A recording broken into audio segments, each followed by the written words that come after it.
Okay, here's problem 55. It says friction provides the force needed for a car to travel around a flat circular racetrack. What is the maximum speed at which a car can safely travel if the radius of the track is 80 meters and the coefficient of friction is 0.4? And that's actually a pretty low coefficient of friction for a racetrack. Maybe there's rain or something going on. If you go any faster than this maximum speed, you're going to skid off the road. Okay, so let's do this. Problem. Oh, I zoomed way in. Let me zoom out.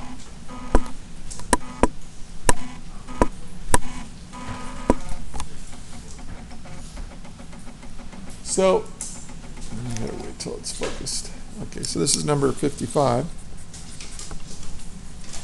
And so here's what's given. You got a car moving in a circle. And I'm just going to draw an oblique view of it like that. Because we're up in the air and looking down on it, kind of. And here's our car. And it's putting a donut down or something. And what did it say the radius was? 80 meters. So R equals 80 meters. And did they give us the mass of the car in the problem? No, they didn't. So we don't know what the mass is, but that's okay.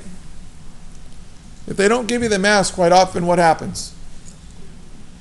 It'll cancel out. So just keep it in your equations and it'll probably cancel out. This is why the speed limit for light cars is not any different than the speed limit for heavy cars, because the mass of the car cancels out. But anyway, here's mg. Gravity's pulling it down. The road is holding it up, so it's supporting that weight. So here's your normal force. Now I've gotten it all screwed up here. Let me fix that. I want it to look nice. Okay, so my normal force is supporting my weight. And then my radius, I said, was 80 meters. And what did it say the coefficient of friction was? 0.40. Now, folks, listen to me right now, please. A lot of students, when they're given the coefficient of friction, they think that that's the force of friction. It's not the force of friction. What it is, it's saying, hey, friction, or your maximum possible static friction between your wheels and the road, will be 40% as big as the normal force. It's telling you what fraction of the normal force will be your force of friction. The force of friction here is not 0.4 newtons. Okay? I mean, that's a ridiculously small force of friction. But I see students do that over and over again. So please remember, when you are given the coefficient of friction, mu, that is not the force of friction. That's the coefficient of friction that will allow you to calculate the force of friction. Okay, so now as this thing is going around in a circle, what force is making you go in a circle? The force of friction between your wheels and the road.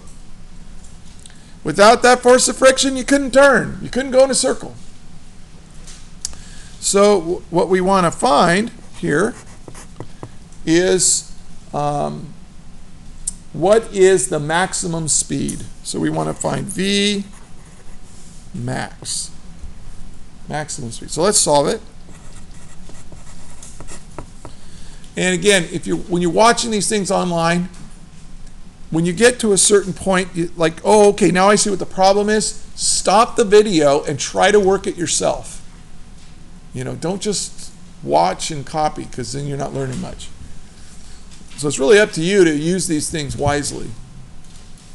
All right, so I've really drawn my free body diagram already, so I'm going to make this my x direction and this my y direction.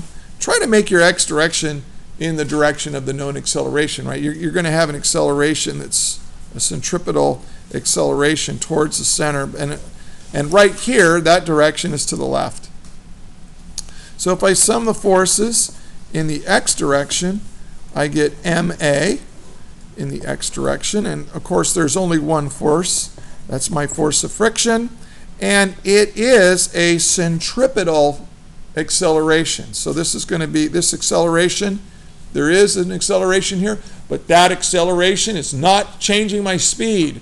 That acceleration is changing the direction of my velocity vector. V squared over r is the magnitude of that acceleration. Well, I want to solve for v. But in order to do that, look, I don't know the mass. I know the radius, but I don't know the force of friction yet either. So I need an expression for the force of friction. I know that the force of friction is mu times the normal force. Now I could sum the forces in the y direction. If I do that, it'll tell me, my normal force is just equal to my weight. Okay, I'm going to skip that because we're running out of time. So this is going to be mu, and the normal force is just equal to my weight, mg. And so I'm going to solve now for v equals, let's see, the force of friction, mu, mg, divided by m, multiplied by r, and you take the square root. Did I do that right? Did I do all the algebra right? Really set this equal to this and then solve for v. So you divide by m. Now the mass cancels. See, we didn't need the mass of the car. Here's my coefficient of friction. Here's g and here's r. So those are all the things that we know. So we have solved the problem. Its mu is 0.4. And g is 9.8 meters per second squared. And r is 80 meters. Okay, you take out your calculator. And we take the square root of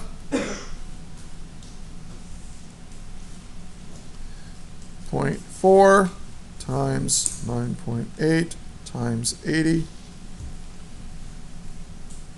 And you get 17.7 meters per second. Is that correct? And actually, when I read the answer out loud, what did I give it as? 18. And see what they're doing? These are all given in two significant figures, so they round this to two significant figures. So you would round it to 18 meters per second. Oh, I'm off screen. If I'm off screen, would you guys, all right, getting close, just let me know. 18 meters per second is my answer. Any questions? Very good.